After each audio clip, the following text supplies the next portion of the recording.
আমার প্রিয় ভাইয়েরা, যতগুলি মাস আছে এর মধ্যে বিশেষ কয়েকটি মাস, তার মধ্যে অন্যতম একটি মাস হলো মুহররম মাস। এই মুহররম মাসে মারামারি কাটাকাটি হুড়হাঙ্গামা করা যাবে না। এই মুহররম মাসে ঝগড়া বিবাদ করা যাবে না। এই মুহররম মাসে এলোমেলো কাজ করা যাবে না। এই মুহররম মাস হচ্ছে আমলের মাস, ইবাদতের মাস। সুবহানাল্লাহ। প্রিয় হাজিরিন, এই মুহররম মাসের একটি বরকতপূর্ণ একটি শ্রেষ্ঠতম দিন আছে, আশুরার দিন। সুবহানাল্লাহ। এই আশুরার দিনে 10 মুহররম আমরা আশুরা বলে থাকি। আশুরা, আশুরুন মানে দশম বা দশম দিন। এই আশুরার দিনে অসংখ্য ঘটনা ঘটে গিয়েছে। আমার প্রিয় ভাইরা, আল্লাহ রাব্বুল আলামিন, আল্লাহ সুবহানাহু ওয়া তাআলা তিনি মানব জাতিকে পৃথিবীর জমিনে পদার্পণ করলেন।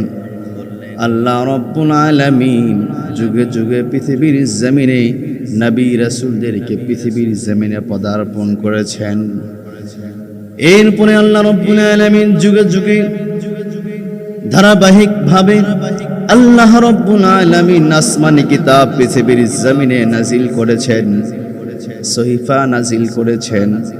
ধাপে ধাপে আল্লাহ রাব্বুল আলামিন আদম সফিউল্লাহ থেকে মুহাম্মদ সাল্লাল্লাহু আলাইহি ওয়াসাল্লাম পর্যন্ত নবী রাসূলদেরকে নাজিল করেছেন, পাঠিয়েছেন। শুধু তাই নয়, আল্লাহ রাব্বুল আলামিন শেষ গ্রন্থ আল কোরআনুল মাজিদ আল্লাহ রাব্বুল আলামিন পৃথিবীর জমিনে নাজিল করেছেন। আল কোরআনুল মাজিদটি আল্লাহ পাক একত্রে একবার নাজিল করেন নাই। আল্লাহ রাব্বুল আলামিন ধাপে ধাপে আল কোরআনুল মাজিদের আয়াতগুলো, সূরাগুলো পৃথিবীর জমিনে নাজিল করেছেন। আমার প্রিয় ভাইয়েরা, আল্লাহ রাব্বুল আলামিন এই পৃথিবীকে এত সুন্দরভাবে সাজিয়েছেন।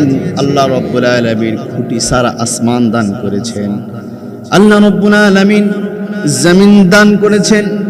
আল্লাহর নবী, বিশ্ব নবী জনাবে মুহাম্মদুর রাসূলুল্লাহ সাল্লাল্লাহু আলাইহি ওয়াসাল্লাম তিনি বলছেন, আল্লাহ রাব্বুল আলামিন তার আসমানকে বান্দা বান্দীদের জন্য সাদ স্বরূপ দান করেছে। আল্লাহ রাব্বুল আলামিন তার জমিনটাকে, আল্লাহ পাক যে জমিন আমাদেরকে দান করেছেন, এই জমিনটা মানুষের জন্য, মুসলমান মুমিন মুমিনাত নর নারীর জন্য এই জমিনটা সিজদার স্থান হিসেবে আল্লাহ পাক দান করে দিয়েছে। সুবহানাল্লাহ।